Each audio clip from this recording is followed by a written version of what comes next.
আসসালামু আলাইকুম। সুপ্রিয় দর্শক, বাংলাদেশের রাজনীতিতে ইদানিং যা ঘটছে তাকে কেবল খেলা বলে থামানো মুশকিল।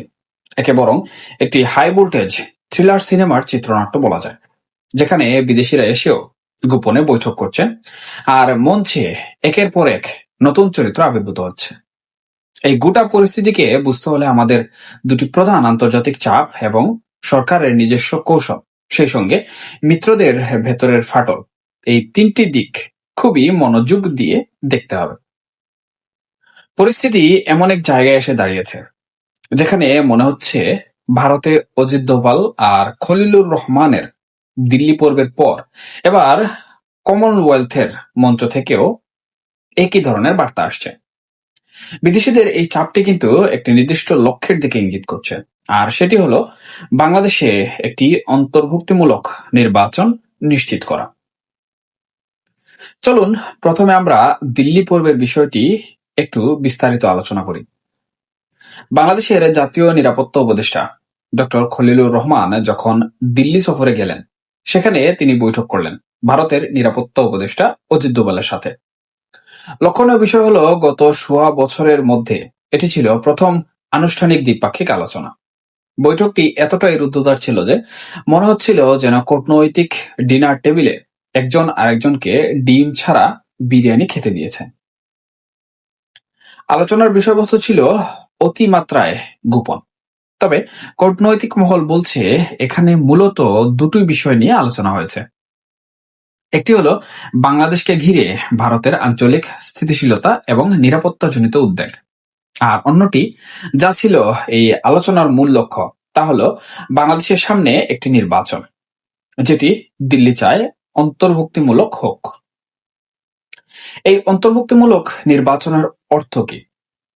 সোজা কথা, গত 12 মে থেকে রাজনৈতিক কার্যক্রম নিশ্চিতভাবে বন্ধ থাকা আওয়ামী লীগকে নির্বাচনে অংশ নিতে দিতে হবে।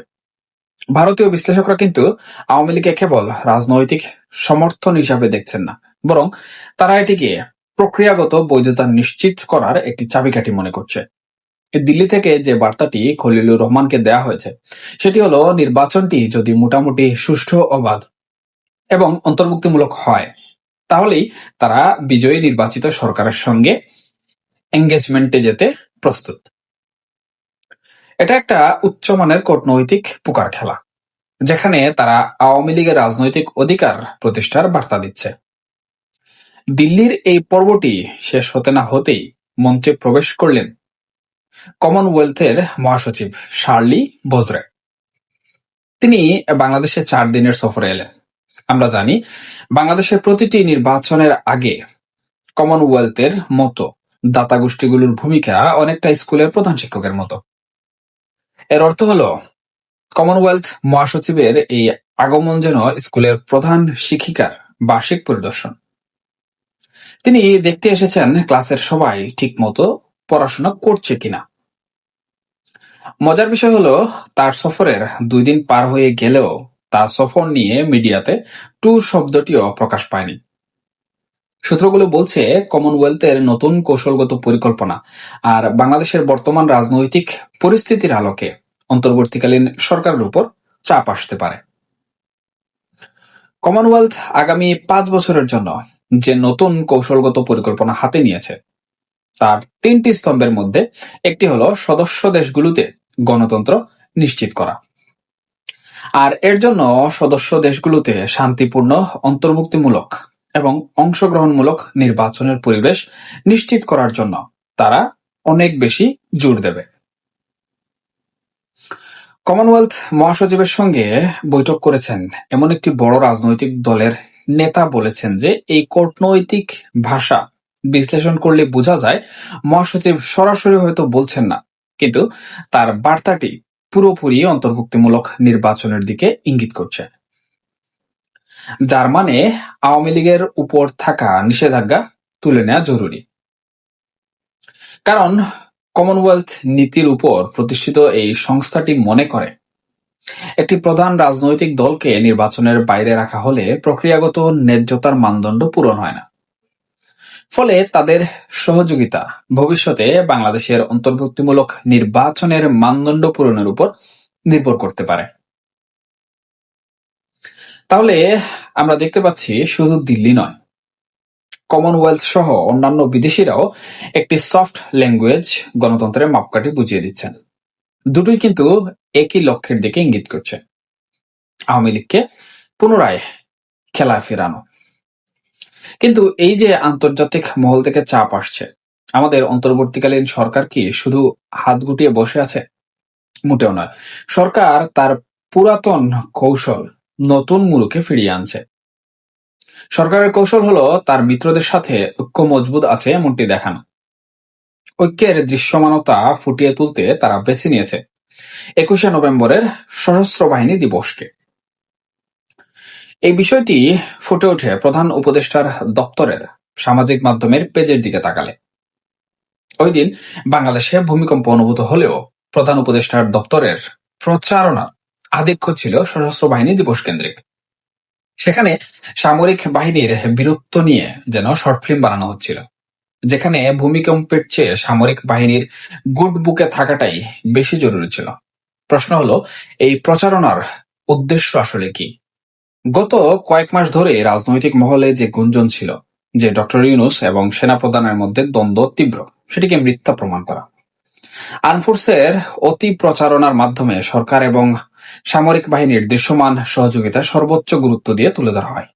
এর মাধ্যমে তারা আন্তর্জাতিক অংশীদারদের কাছে এই বার্তা দিতে চাইছে যে সামরিক বেসামরিক নেতৃত্ব বর্তমান সময়ে ঐক্যবদ্ধ রয়েছে। কিন্তু সবচেয়ে বড় নাটকটি এখন মঞ্চস্থ হচ্ছে ঘরের ভেতরে।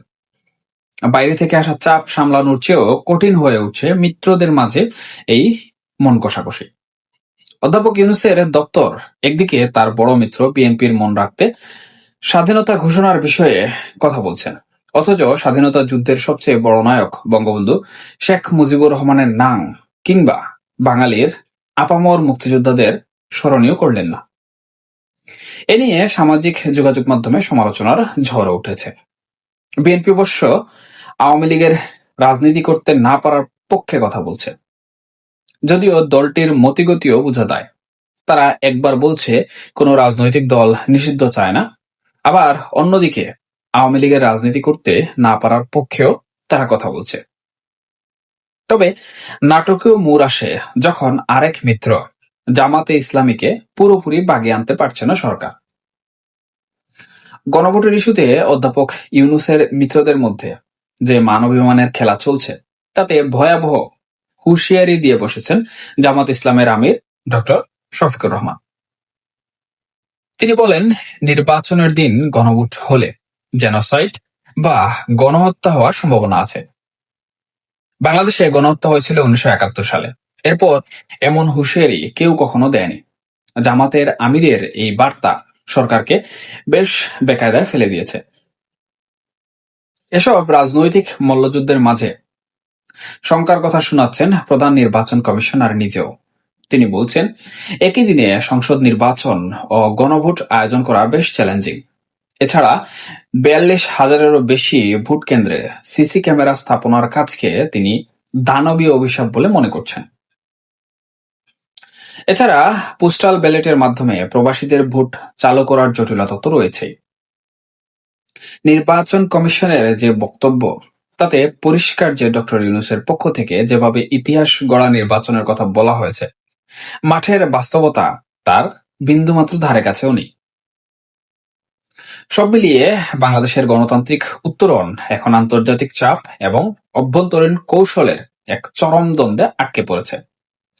একদিকে বিদেশিরা অন্তর্ভুক্তিমূলক নির্বাচনের উপর জোর দিচ্ছে, যার জন্য আওয়ামী লীগের নিষেধাজ্ঞা প্রত্যাহার করা জরুরি।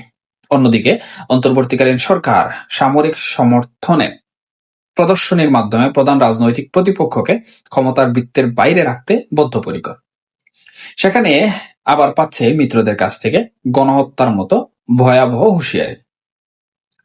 প্রশ্ন হলো, অন্তর্বর্তীকালীন সরকার কি আন্তর্জাতিক পরামর্শ মেনে আওয়ামী লীগকে ফিরিয়ে আনবে, নাকি লোক দেখানো ঐক্যের উপর ভর করে একটি সীমিত নিয়ন্ত্রিত রাজনৈতিক পরিসরে ক্ষমতা হস্তান্তর করবে?